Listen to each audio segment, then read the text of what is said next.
Now after we've done and created our window, let us create our first paddle.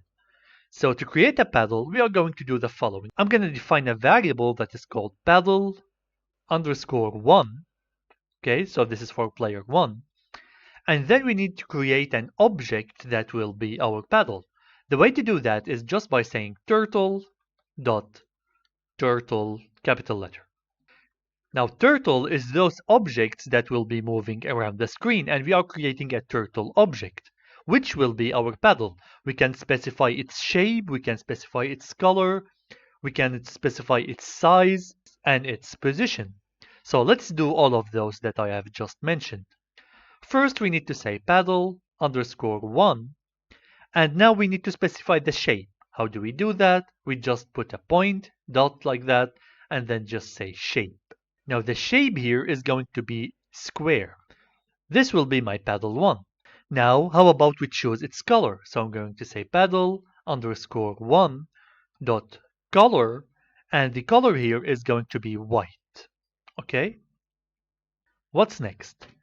We need to specify the shape size. So we're going to say paddle underscore 1 dot shape size, and here we can specify what is the width and the height of this square.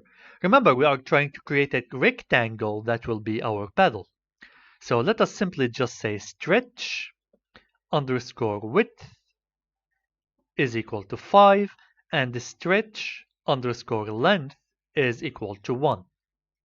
Okay, now let's see what's happening on the screen. If I try to execute this, I will be getting a rectangle like that is white in the middle of the screen, but it does nothing. But this one has a potential to be moving around. Why? Because we created it using a turtle object.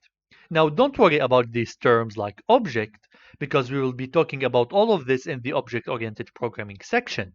But for now, just imagine that you are creating a function of that turtle, and you can pass to it a shape, color, and shape size, and you can do all of this stuff with it. Okay? So as you can see, it's very simple so far. Now let's add more functions. How about we change the position of this rectangle? I'm gonna close this. The program will crash here. I'm gonna press this X button here so that we can execute again. And now let us specify the position. If I say paddle underscore 1 dot go to, which will specify the position, and then just say minus 350 and 0. What does this mean? The window we have will be divided into two sections.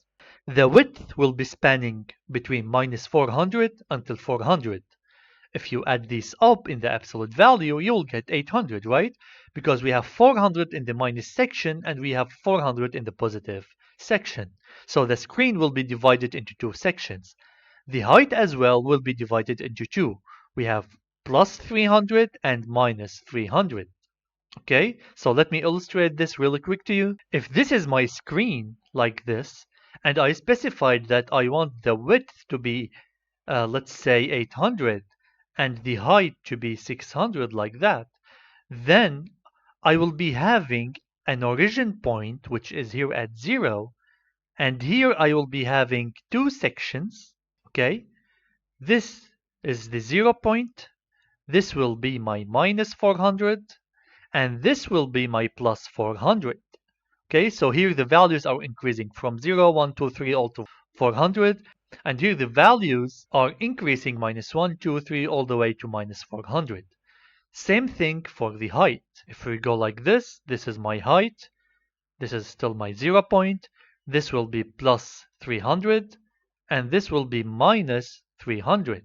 Okay, so the screen will have 1, 2, 3, 4 sections. Okay, so right now I said that I want my paddle to be at the most left, which is at the minus 350. I'm leaving about 50 pixels margin so that we can let the ball go behind the paddle in order for the second player to score on the first player. So let me execute this really quick.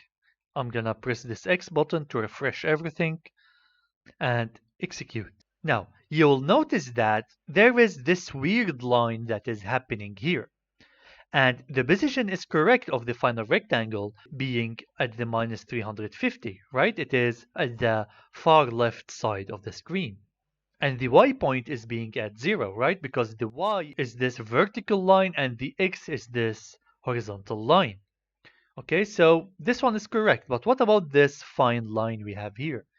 The reason is when you say go to, it will be drawing all the way from the center to whatever position you are specifying.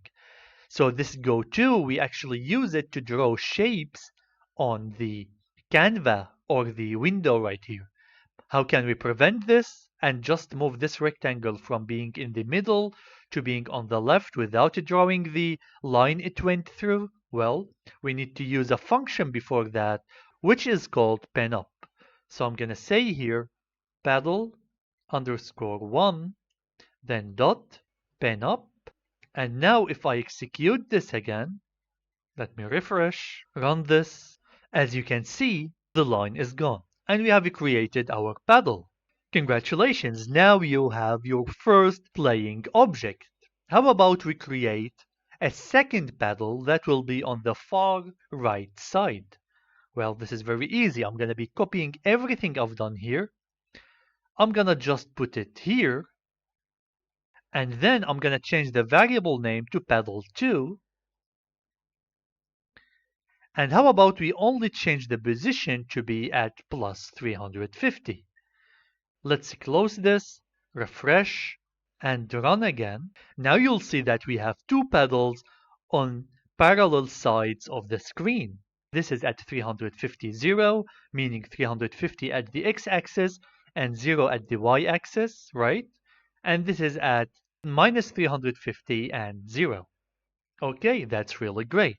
Next, we will be adding some functionality to move those pedals around.